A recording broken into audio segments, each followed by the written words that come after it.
एक बार इतने मन में दुखी हो गए कि जब गुरुदेव ही इस धरती पर नहीं है तो मैं जीवित रहकर क्या करूंगा।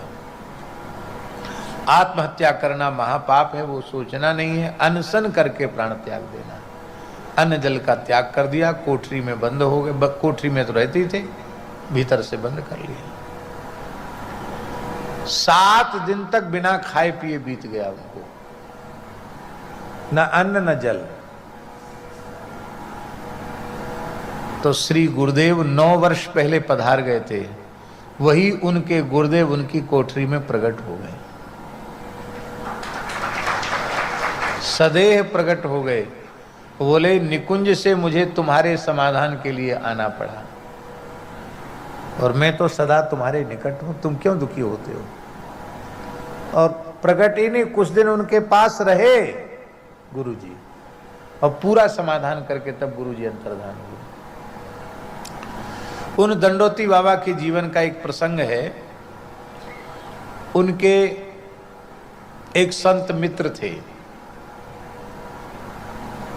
अच्छे संत थे।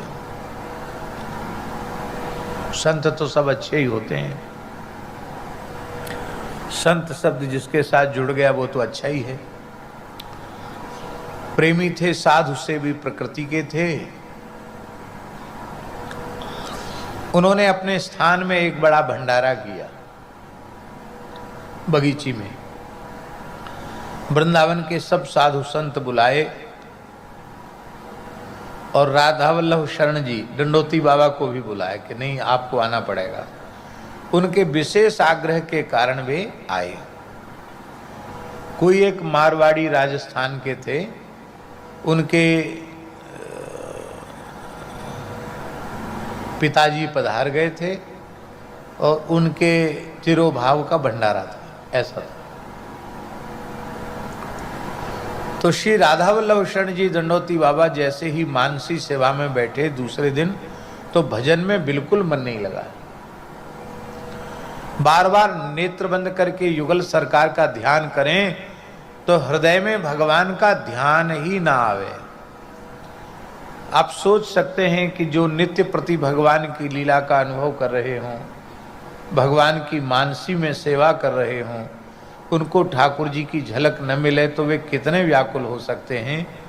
इसको कोई प्रेमी अनुरागी जिसे अनुभव हो चुका है वही समझ सकता है। सामान्य जीवों के बस की बात नहीं कि वो ये बात समझ पाए। बहुत विकल हो गए, और जब आंख बंद करें तो उनको एक मुर्दा दिखाई पड़े। राधा कृष्ण भगवान की स्थान पर एक मुर्दा दिखाई पड़े। पूरी रात ऐसे ही बीत गई। सवेरा होते ही वो उन संत के यहाँ पहुंच गए। भाई मेरा तो सर्वनाश हो गया, मेरे भजन का नाश हो गया, क्या बात है, कैसा अन्न था। तो उस व्यक्ति से पूछा, भाई बोले हमारे पिताजी के निमित्त ये भंडारा था, और भगवान जाने है ये परंपरा के नहीं, पुस्तक में लिखी है। बोले मरते समय हमारे यहाँ छाती पर कुछ रुपया रख दिया जाता है। अभी ऐसी कहीं परंपरा नहीं है, उस समय रही होगी। छाती पर मरते समय रुपया रख देते हैं, उसी रुपये को दान पुण्य में लगाते हैं। तो उसी जो छाती पर पैसा रखा था, शरीर पर रुपया, उसी से झरा भंडारा किया गया, उसी का पैसा, इसलिए मुर्दा दिख रहा था। अंत में उन्होंने बमन किया, कुंजल आदि करके शोधन किया, उपवास किया, तब जाकर वो ठीक हुए। तब से निश्चय किया कि कभी किसी भोज भंडारे में जाकर सम्मिलित नहीं होना। देखो मेरी प्रार्थना है,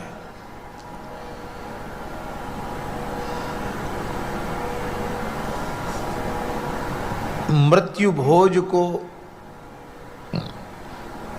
ग्रहण करने का अधिकारी संध्योपासन संपन्न, गायत्री जप परायण पवित्र ब्राह्मण ही वह श्राद्ध कर्म में अथवा पितृकर्म में भेद है। इसलिए ब्राह्मणों को भोजन कराओ, यही उत्तम पक्ष है। पर श्राद्ध में संतों को, साधुओं को भोजन नहीं कराना चाहिए। ब्याह कनागत कारटो राजधान ग्रहदान, भगवत जन इनको ग्रहे होय भजन की हानि। श्री स्वामी भगवत रसिक जी महाराज ने कहा।